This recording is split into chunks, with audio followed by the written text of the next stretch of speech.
Dans cet épisode, le mémoire montre que la situation du prieuré reste fragile au milieu du XVIIe siècle.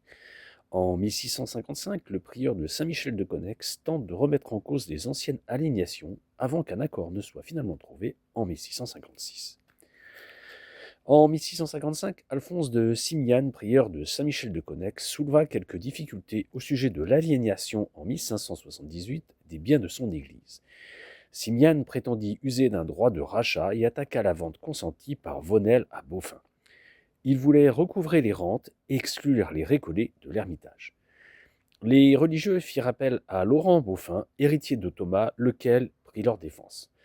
On évoque évidemment le long intervalle écoulé depuis et également le faible revenu de cette propriété, mais pour clore la dispute.